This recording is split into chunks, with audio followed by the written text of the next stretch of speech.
Bismillahirrahmanirrahim. Al-Fatihah ila hadratin Nabi al-Mustafa Rasulillah sallallahu alaihi wasallam wa ala alihi wa ashabihi wa azwajihi wa dhurriyyatihi wa qarabatihi wa ahli baitihi wa ansari thumma ila ruh sadatina Abi Bakr wa Umar wa Uthman wa Ali radhiyallahu anhum thumma ila ruh Syekh Abdul Qadir Jilani Syekh Muhammad Saman radhiyallahu anhuma sayyidina al-Habib Abdullah bin Alwi bin Muhammad al-Haddad Syekhuna Rabbi ruhina Abuya Kiai Ahmad Zaid bin Muhajir, Kiai Abdullah Syafi'i, Kiai Nur Ali bin Haji Anwar, Kiai Hasbiallah bin Muallim Gayar, Kiai Marzuki bin Mirsad, Kiai Muhammad Tahir bin Ja'man, Habib Hussein bin Ali bin Hussein Al-Abbas, Al-Habib Syekh bin Ali Al-Jubri, Al-Habib Syekh Al-Musawwa, Kiai Haji Sabila Rusyad bin Asmali, Kiai Ahmad Baqil bin Haji Ahmad, Kiai Madinah bin Haji Ahmad, Kiai Abdul Rahman Nawi bin Haji Nawi, khususan mu'alif hadal kitab Al-Syekh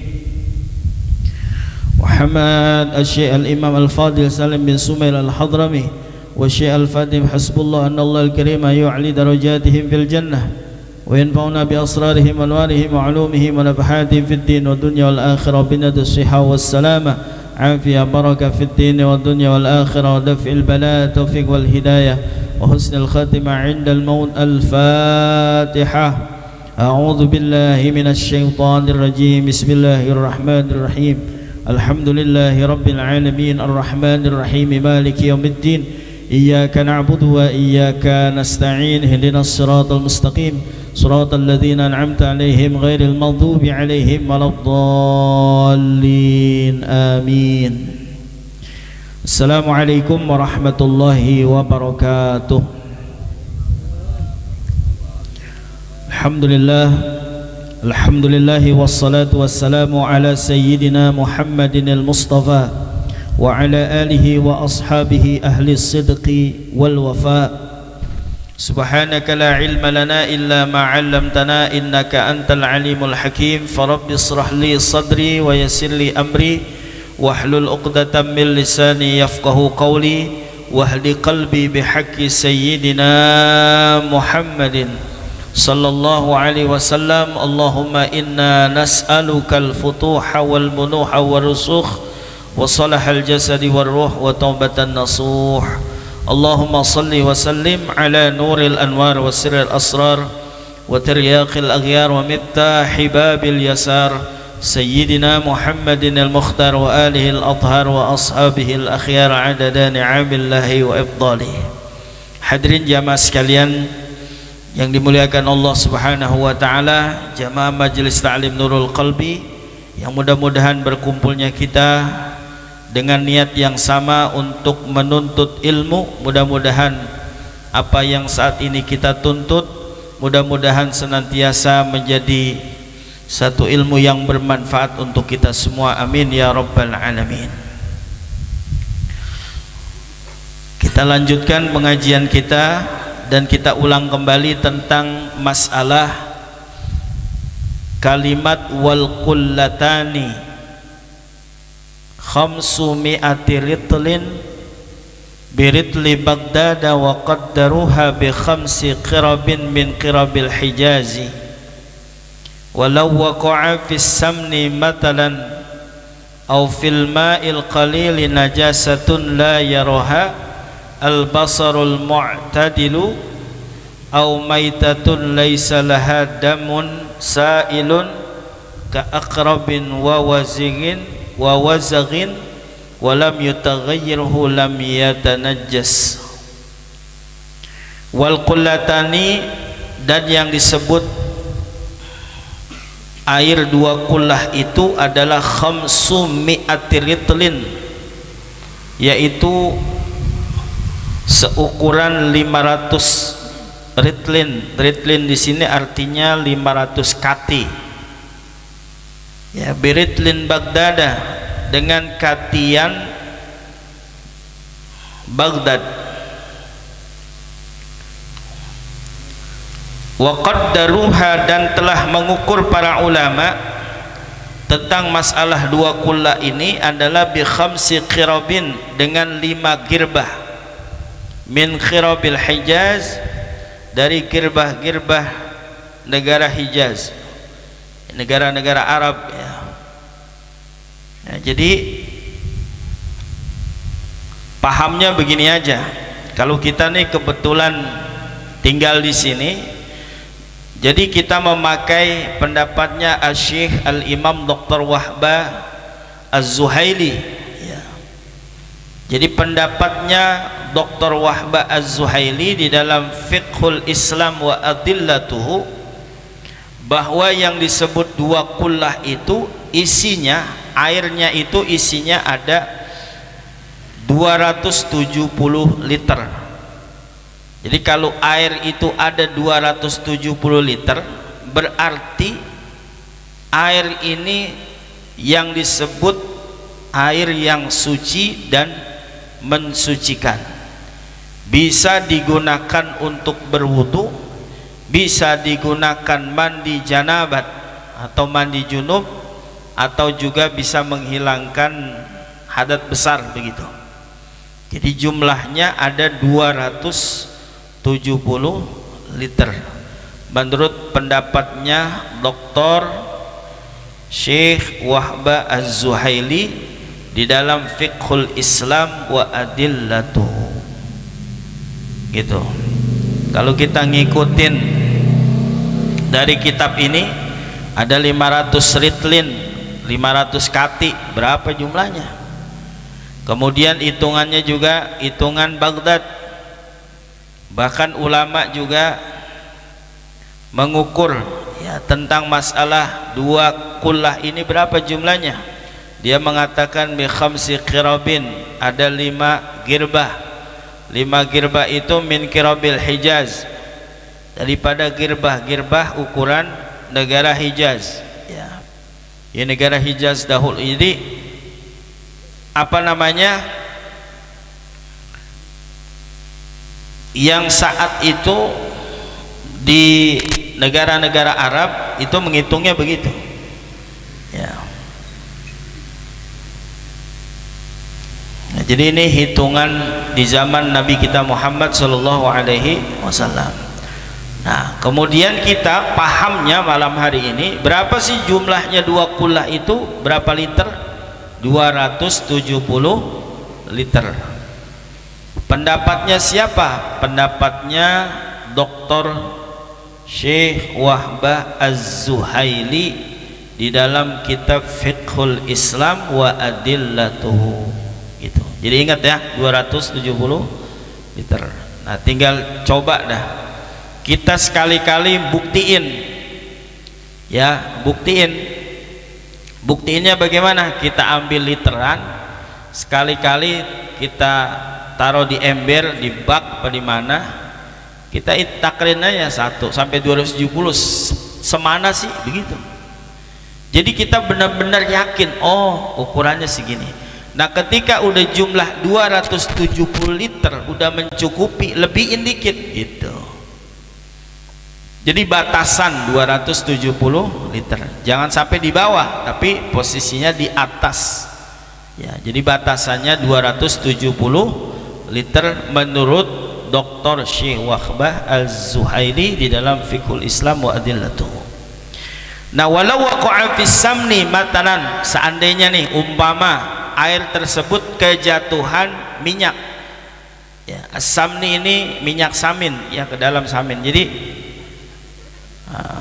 umpamanya au fil ma'il qalil, atau juga di dalam air yang sangat sedikit ini akan najis. Jadi kejatuhan, jadi airnya ini kejatuhan najis yang sedikit, la yaroha al basar, kemudian najisnya itu tidak kelihatan, tidak terlihat oleh penglihatan kita ya, al-mu'tadil, jadi dengan pandangan kita, mata kita. Kemudian apalagi au maitatun laisa laha damun, atau dia kejatuhan bangkai, ada bangkai di situ tapi laisa laha damun, bangkainya itu tidak ada darahnya yang mengalir, damun sailun. Jadi misalnya itu air kejatuhan ya, misalnya yang 270 liter ini kita pakai untuk berwudu, kemudian kepercikan air yang bekas wudu kita itu Ya paham ya? Jadi yang 270 liter itu, air yang di atas 270 liter itu atau 2 kullah kita gunakan untuk berwudu, kan secara otomatis ada percikan air jatuh ke situ lagi tuh, itu nggak ngapa-ngapa, tidak jadi musta'mal, air itu tetap suci dan mensucikan. Atau juga misalnya kejatuhan minyak ya, atau juga misalnya kejatuhan minyak di sini, misalnya minyak wangi, artinya dia udah nggak berubah, nggak bakalan berubah posisinya karena airnya banyak, ini jadi kagak masalah. Tapi kalau air itu kurang dari 270, kepercikan apapun itu bentuknya percikannya, mau bekas kita berwudu ataupun percikan misalnya minyak ya, maka dia itu sudah berubah namanya airnya air musta'mal gitu, air yang air tersebut suci tapi tidak bisa digunakan untuk mengangkat najis gitu. Nah kemudian apalagi misalnya air itu kejatuhan bangkai ya, atau bangkai yang tidak ada baginya damun, darah sailun yang mengalir, seperti ka'akrabin, kalajengking, skorpion. Kalajengking itu binatang yang tidak memiliki darah yang mengalir. Kemudian apalagi wawazagin, cecek, cecak maksudnya ya. Jadi cecak itu dia nggak ada darahnya, dia nggak mengalir darahnya. Walam yughayyirhu, dan dia tidak berubah airnya, lam yatanajjas, maka dia tidak menjadi najis air itu gitu. Nah jadi kesimpulannya pokoknya kalau kita ingin berwudu, kalau kita ingin mandinya mandi khusus ya, mandi hadas besar, misalnya kita habis haid, habis nifas, habis dalam keadaan junub, kemudian kita mandi dan kita hanya memiliki air secukupnya, sekedar aja air. Selama air itu masih posisinya di atas 270 liter, boleh kita gunakan untuk berwudu begitu ya. Tapi kalau sekarang sih insya Allah ya, mudah-mudahan kita kagak bakalan nemuin yang begitu ya, karena sekarang sistemnya udah keran, ada lagi belum lagi toren itu udah ukurannya ada yang 700, 500, ada yang 1000, ada yang 1500, jadi banyak isinya. Dari situ turun ke bawah kita tinggal buka keran ya, jadi udah nggak tapi sulit gitu. Kita hanya sekedar menjadi sebuah pengetahuan kita bahwa malam hari ini yang disebut dengan 2 kullah itu adalah jumlahnya 270 liter gitu.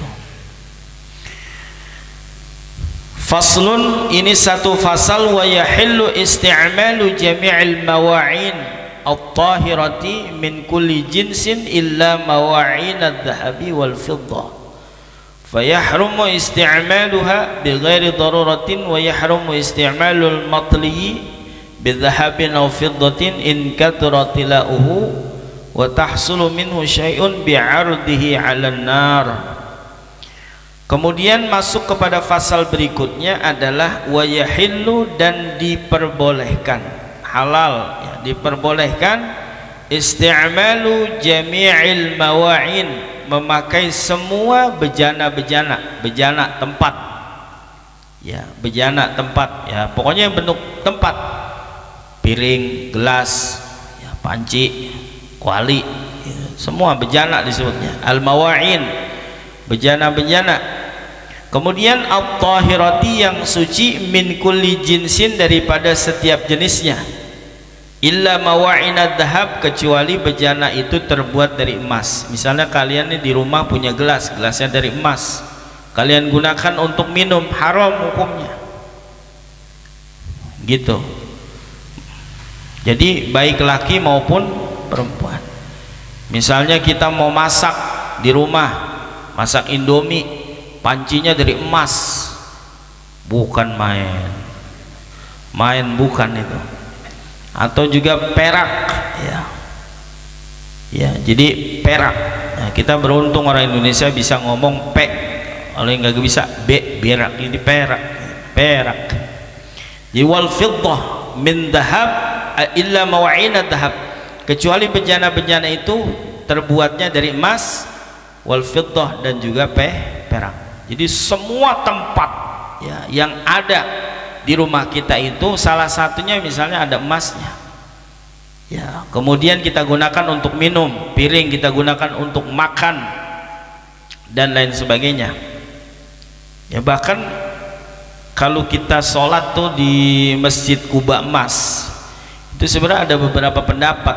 Ada yang mengatakan makruh sholat di bawahnya karena di atasnya atapnya itu emas. Ada yang mengatakan boleh, tapi mayoritas umumnya diperbolehkan, boleh. Jadi sekarang udah terlalu luar biasanya orang kebuatan kaya kubahnya jadi emas, tapi nggak tahu bener apa enggak itu, wallahu a'lam. Ya, jadi semua bejana yang terbuat dari emas dan perak itu tidak boleh kita gunakan. Bahkan tidak bolehnya di sini pahamnya adalah fayahrumu isti'maluha, maka diharamkan memakai bejana-bejana tersebut li ghairi daruratin, tidak karena darurat.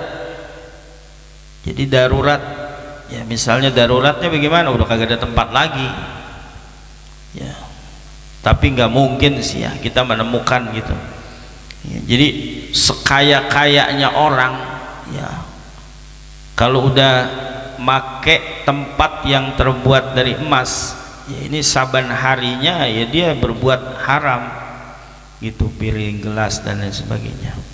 Ini kan kenapa ini bisa ada di dalam kitab fikih ini, karena memang orang-orang dahulu, raja-raja dahulu itu memang begitu.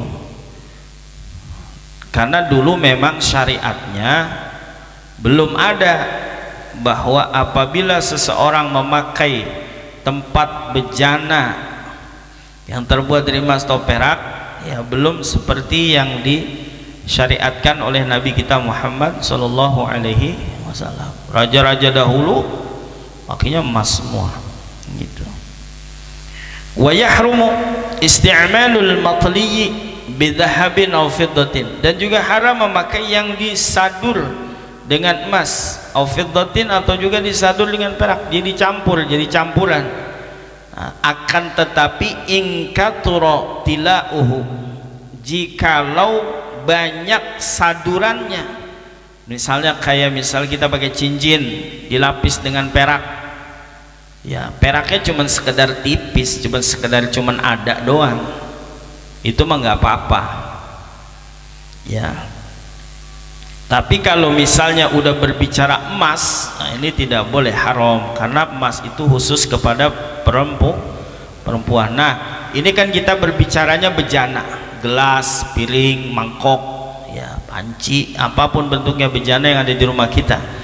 Jadi kalau misalnya hanya sekedar ya apa namanya, lapisannya itu lebih banyak emas dan peraknya ya, sadurannya itu apa namanya, sadurannya, maka dia haram ya, haram untuk memakai yang disadur dengan emas atau perak in kathrotilauhu, jika banyak sadurannya begitu.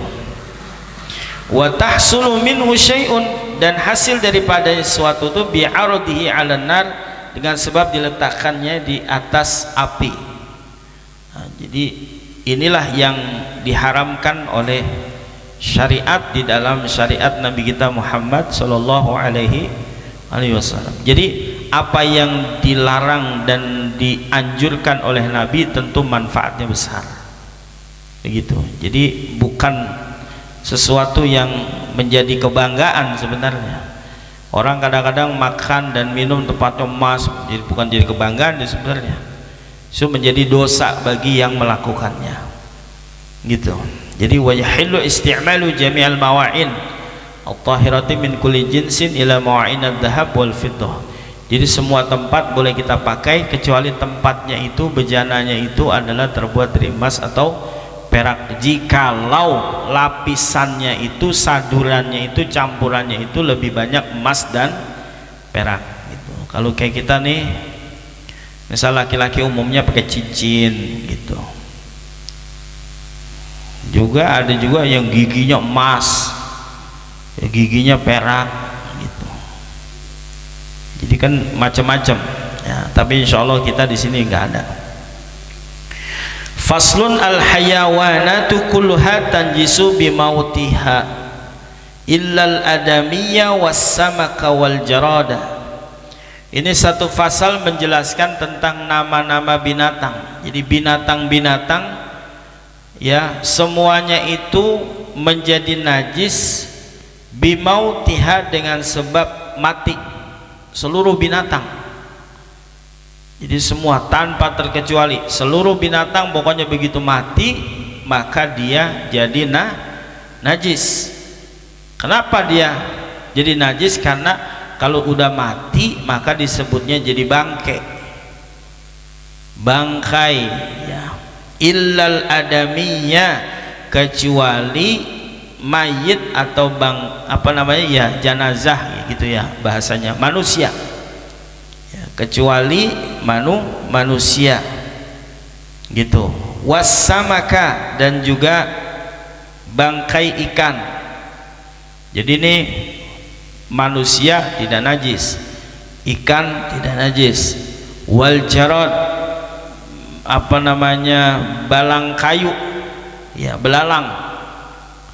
Wal ma'kul al madbuh, dan hewan yang dimakan dagingnya, kemudian al madbuh tapi disembelih caranya. Intu bihadzabhan syar'iyyan ya, kemudian cara motongnya itu sesuai dengan syariat, sembelihan yang secara syariat. Kayak kemarin tuh korban ya, jadi begitu dia dipotong, tapi kalau motongnya sembarangan, misalnya gelegek tadi tinggal masih hidup, potong lagi, masih ini potong lagi ya, habis itu leher kambing diiles-iles, itu namanya tidak sesuai dengan syariat. Maka begitu dia habis ya, tidak ada lagi nyawanya, maka dia dihitung sebagai bangkai, maka dia najis, dagingnya tidak boleh dimakan. Nah, tapi kalau memotongnya sesuai dengan syariat, maka dia termasuk daripada al-ma'kul al-madbuh indu bihadzabhan syar'iyyan. Jadi hewan yang dimakan dagingnya, yang disembelihnya jika sembelihannya itu dengan sembelihan yang bangsa syariat. Kemudian wajuluduha, kemudian kulit-kulit bangkainya itu tathuru bid-dibag, itu menjadi suci dengan cara disamak. Nah, jadi misalnya kita nih kemarin dapat dikasih kulit sapi, kita bawa pulang, kemudian kita pengen gunakan untuk sejadah, bisa kita samak ya, disamak bid-dibag namanya. Bagaimana caranya? Tinggal buka aja di Google, lempengan ini buka aja di Google, cara menyamak sapi, awalnya di situ, kulit sapi. Kita bikin aja di rumah, mau bikin sejadah dari kulit sapi gitu. Jadi kalau disamak, tapi biasanya itu dikasih garam, dikasih dedaunan yang kasar-kasar, ada tuh caranya. Nah, zahiran wa batinan ya, di luarnya dan juga di dalamnya. Nah, jadi semua tuh kulit binatang boleh, kecuali illa jildal kalbi wal khinzir, kecuali kulit anjing dan juga kulit babi. Jadi kulit babi mah biar kata dibacain a'udzubillahi minasyaitonirrajim juga, kemudian disamak dan lain sebagainya, karena memang dia asal muasalnya emang udah binatang najis gitu ya. Jadi binatang yang najis, anjing, babi gitu. Kemudian apalagi wal mutawallidi, dan yang lahir daripada keduanya Misalnya begitu lahir mukanya kambing, badannya kambing, buntutnya kambing, suaranya juga kambing juga, tapi lahirnya dari perut babi, ya, dari kemaluannya babi. Emang jelas-jelas emang kita yang melihara. Dia tetangga nih melihara babi, nggak tahu bagaimana main serong kali itu dia. Begitu lahir yang keluar semuanya bentuknya kambing udah, ya kambing pokoknya udah. Nah begitu kita lihat itu kambing, kata orang-orang udah potong aja kan kambing, itu yang penting ini potong kambing. Tapi kan lahirnya dari mana, keluarnya dari mana, begitu ya. Jadi keluarnya dari rahim babi. Ini bahasanya wal mutawallidi minhuma, jadi yang lahir daripada keduanya, daripada anjing dan babi. Atau misalnya di sistem cloning, zaman dulu tuh ada cloning. Tuh cloning itu kalau nggak salah tahun 99 tuh rame ya. Jadi cloning, jadi air maninya bina, misalnya kelinci dimasukin ke ini, kira-kira terjadinya apa gitu, di cloning namanya. Itu kalau binatang sih boleh-boleh aja, di cloning namanya. Nah, jadi misalnya juga yang keluar dari anjing juga begitu sama ya, pokoknya al-mutawallid ya, al-mutawallid minhuma, dari keduanya. Au min ahadima, atau daripada salah satu keduanya, dari salah satu keduanya, anjing dan babi. Wa idza tubihal jildu, dan apabila disamak kulit bangkai itu, walam yugsal, dan tidak dicuci, ba'da dabghihi, sesudah disamaknya, sara mutanajjisan, maka dia jadi kulitnya itu menjadi mutanajjis. Jadi mutanajjis, jadi terkena najis, ya mutanajjis. Itu kayak misalnya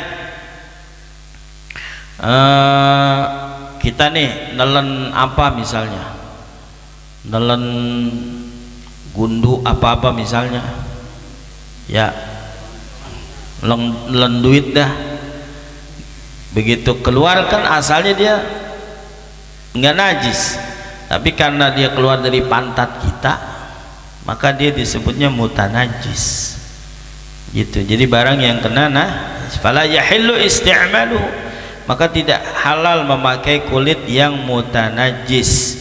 Nah, jadi kalau misalnya apabila sudah disamak kulit bangkai itu kemudian tidak dicuci lagi ya, walam yugsal ba'da dabghi, dan tidak dicuci sesudah disamaknya, sara mutanajjisan, jadi dia disebutnya mutanajis.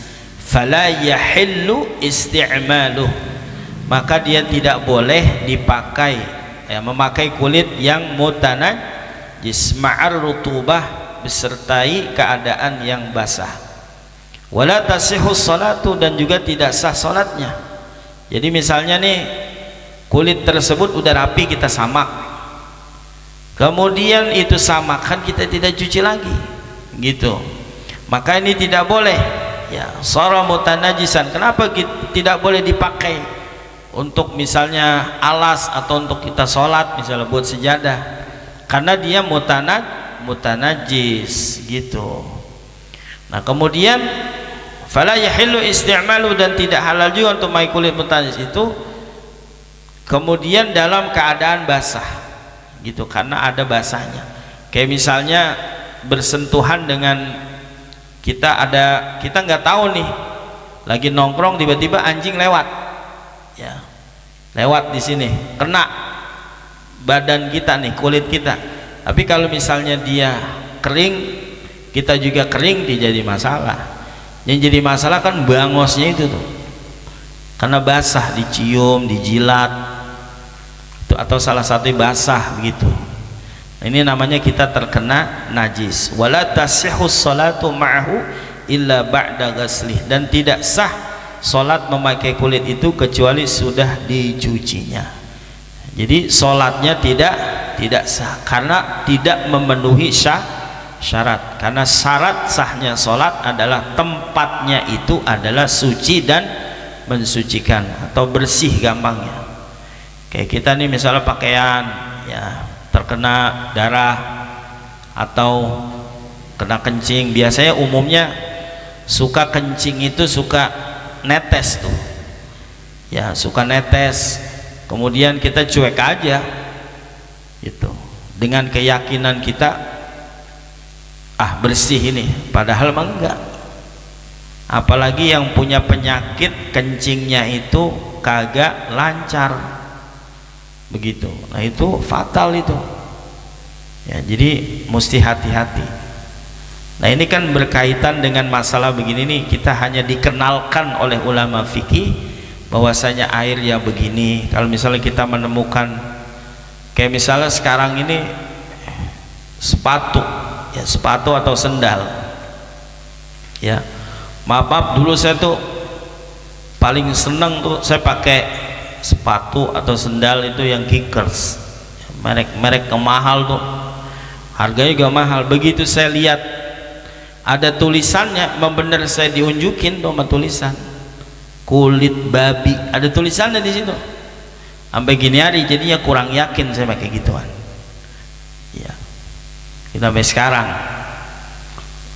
Karena apa namanya, kalau dulu itu kan bukan berarti kita sok-sokan, karena kalau make itu ukuran kita make sepatu yang kita beli 2-3 bulan, setengah tahun udah bures, itu bisa 2-3 tahun pakai itu. Emang kuat banget, apalagi sepatu ya. Jadi kalau kita pakai sepatu mereknya itu bisa 2 tahun.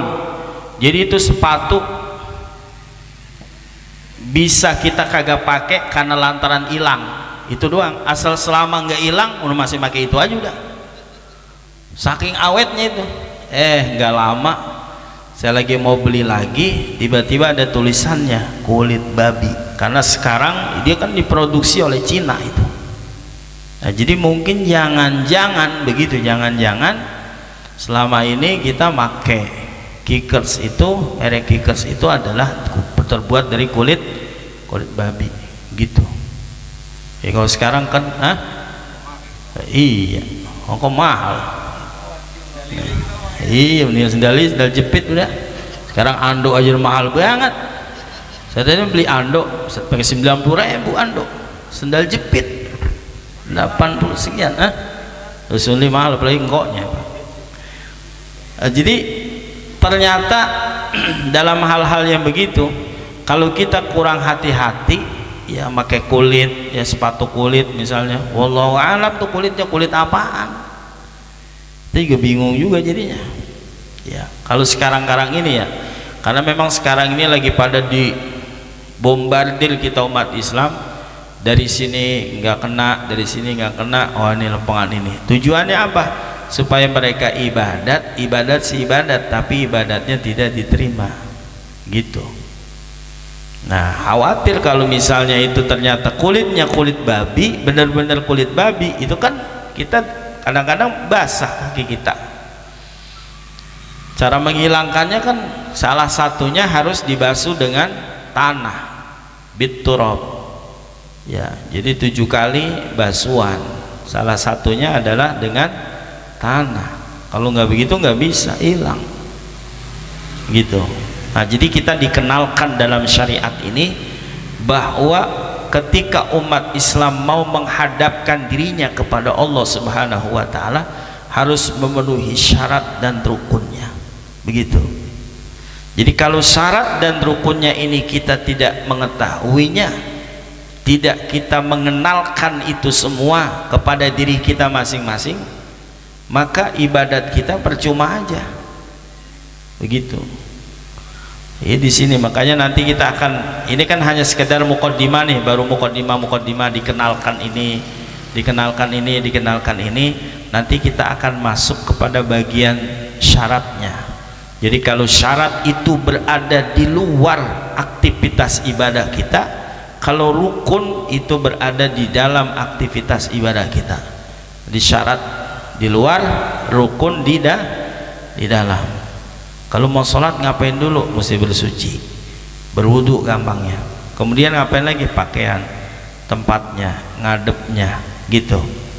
Nah kemudian apalagi? Nanti kita masuk kepada rukunnya. Rukun ada berapa dalam sholat? Ada yang mengatakan 13, ada yang mengatakan 15, ada yang mengatakan 16, macam-macam. Nah kalau saya pakai yang 13 saja. Ya, 13 rukun yang harus kita penuhi di dalam ibadah sholat, gitu. Nah nanti kalau udah kenal kita 3 rukun-rukun di dalam sholat itu, kemudian kita praktekkan. Ya begitu kita praktekkan, oh ternyata ini rukun, oh ini rukun, oh ini rukun. Jadi kalau rukun apabila ditinggalkan maka sholatnya tidak sah, kecuali dalam keadaan lupa, begitu. Ya dalam keadaan lupa. Misalnya lupa tahiyat awal, nanti diganti dengan sujud sahwi, misalnya begitu. Jadi ada pertolongannya lewat sujud sahwi. Kalau misalnya kita lupa baca Fatihah, bagaimana ini? Ya di rakaat kedua, rakaat ketiga, misalnya rakaat pertama kita langsung aja begitu Allahu Akbar kabira, perasaan kayak baca Fatihah, langsung baca surat. Begitu menjelang tahiyat kita ingat, aduh, asal udah aduh nih, aduh, kayaknya kita bayangin nih Fatihah, asal udah ada kalimat aduh, maka begitu tahiyat langsung bangun lagi, Allahu Akbar, ulang lagi. Ya tebus, karena kita kurang 1 rakaat. Jadi kalau misalnya ruku, sujud dan lain sebagainya kita sempurna banget tuh dalam 1 rakaat itu, tapi kalau Fatihahnya kita lupa dan di akhir menjelang kita salam baru ingat, kayaknya tadi Fatihah belum gue baca, maka jangan salam, kita bangkit lagi, Allahu Akbar, kita baca, tebus 1 lagi, baca Fatihah, Alhamdulillahirabbil alamin arrahmanir rahim. Selesai baca Fatihah, udah seperti biasa lagi, ruku lagi, bangkit dari ruku, kemudian sujud, duduk di antara 2 sujud, sujud lagi, baru miring sujudnya, iftiras, baru baca tahiyat, kemudian assalamualaikum warahmatullahi, assalamualaikum warahmatullahi. Kebanyakan orang kan kagak pada paham begitu ya. Jadi apalagi sekarang ini urusan agama kita di sekolahan sudah semakin dikurangi di dalam pendidikannya, gitu. Makanya disinilah insya Allah akan kita bahas dengan secara nanti ada sesuatu yang kurang dipertanyakan, atau misalnya ada yang pernah lupa begini. Jadi jangan sampai nggak ada yang berinteraksi dengan kegiatan pengajian seperti ini, supaya apa, nanti pada akhirnya nanti jangan sampai ketika kita sudah ibadah kita tidak ada hasilnya. Nauzubillah min dzalik. Ini saja yang dapat saya sampaikan. Nanti kita akan masuk kepada babun nawaqidil wudu, menerangkan tentang hal-hal yang bisa membatalkan wudu. Nah, diantaranya adalah nawaqidul wudu itu ada 4 gitu. Jadi 4 ini mesti kita ingat-ingat, kebayang nih, 1 ini, 2 ini, 3 ini. Nanti juga rukun syarat sholat harus kita ingat, ini, kemudian rukunnya ini gitu. Nah, jadi kedepannya mudah-mudahan terus kita ngaji ya, mudah-mudahan ada manfaatnya bagi kita semua. Saya berharap mudah-mudahan walaupun kita hanya sekedar pertemuan seperti ini ada menghasilkan sesuatu yang luar biasa untuk Allah Subhanahu wa ta'ala. Jadi kita semua ini kita lakukan untuk Allah Subhanahu, jangan karena yang lain-lainnya. Jadi untuk Allah, karena Allah, niatnya juga karena Allah Subhanahu wa ta'ala. Ala hadhihi niyya wa ala kulli niyatin salihah ila hadratin nabi. Al-Fatihah. A'udzu billahi minasy syaithanir rajim. Bismillahirrahmanirrahim. Alhamdulillahi rabbil alamin. Arrahmanir rahim. Maliki yaumiddin. Iyyaka na'budu wa iyyaka nasta'in. Ihdinas siratal mustaqim.